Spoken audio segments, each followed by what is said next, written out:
প্রথম ও দ্বিতীয় শ্রেণীতে কোটা বাতিলের কোটা আন্দোলন আদায় না হলে রাজপথে থাকার ঘোষণা ছাত্ররা। দাবিতে সারাদিন স্লোগানে মুখর ছিল রাজপথ। দাবি আদায় না হওয়া পর্যন্ত রাজপথে থাকার ঘোষণাও আসে শিক্ষার্থীদের পক্ষ থেকে। সন্ধ্যায় সংবাদ সম্মেলনে জানানো হয় বৃহস্পতিবার বিকেল 3:30 থেকে আবারও সারা দেশে বাংলার শিক্ষার্থীদের জাতীয় সংসদে এই বিষয়টি তুলতে হবে এবং তোলার মাধ্যমে জাতীয় সংসদ থেকে আইন প্রণয়ন করে সেটিকে বাস্তবায়ন করতে হবে। নির্বাহী বিভাগ যদি চায়, বাংলাদেশ সরকার যদি চায়, তাহলে আজকের এই সংবাদ সম্মেলনই আমাদের রাজপথের শেষ সংবাদ সম্মেলন হবে। আমাদের আগামীকালকের কর্মসূচি বিকাল 3:30টা থেকে বাংলাদেশের প্রতিটি আনাচে কানাচে, প্রতিটি রাজপথে, প্রতিটি রেল লাইনে শিক্ষার্থীরা বাংলা ব্লকের কর্মসূচি অব্যাহত রাখবে।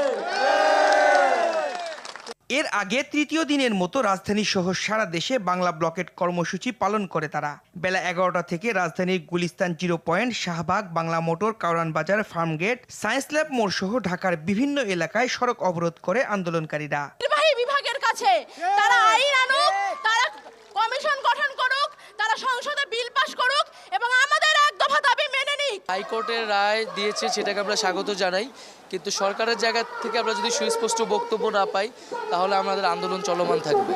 ঢাকার প্রবেশ মুখ ও ভেতরের ব্যস্ততম সড়কগুলোয় অবরোধের কারণে সৃষ্টি হয় তীব্র যানজট, বাড়ে সাধারণ মানুষের ভোগান্তি, কার্যত অবরুদ্ধ হয়ে পড়ে নগরবাসী। শিক্ষার্থীদের চলমান বাংলা ব্লকেট আন্দোলনে সবচেয়ে ভোগান্তিতে পড়ে সাধারণ মানুষ। সায়েন্স ল্যাবরেটরি থেকে শাহবাগ পর্যন্ত পুরোটাই মানুষ পায়ে হেঁটে চলতে হচ্ছে। তবে একটা জিনিস ভালো দেখলাম যে একটা অ্যাম্বুলেন্সকে কিন্তু আমরা জায়গা করে দিল। কিছু যাইতেও দিচ্ছে না, আসতেও দিচ্ছে না। হাতের পুল নামায় দিল ওই জায়গায়, 400 টাকা নিয়ে উনি আর যাবে না। স্থবির নগরের চাপ গিয়ে পড়ে মেট্রো রেলে। এ সময় নাজেহাল হন কিছু যাত্রী। 3 ঘন্টা সিরিয়ালে আছি, এখানে আসার পরে এখন মেশিন নষ্ট হয়ে গেছে। এটা কি ধরনের কথা হলো? কি মেশিন লাগাইছে? টিকিট যে একজনে কাটে, এখানে আরো লোক সংখ্যা বাড়ানো উচিত। ঈদের টিকিট ম্যানেজ করতে এত কষ্ট হয় না। 2018 সালে পরিপত্র জারি করে সব কোটা বিলুপ্তির ঘোষণা দেয় সরকার। পরে কোটা পুনর্বহালের জন্য উচ্চ আদালতে আপিল করে 7 জন মুক্তিযোদ্ধার সন্তান।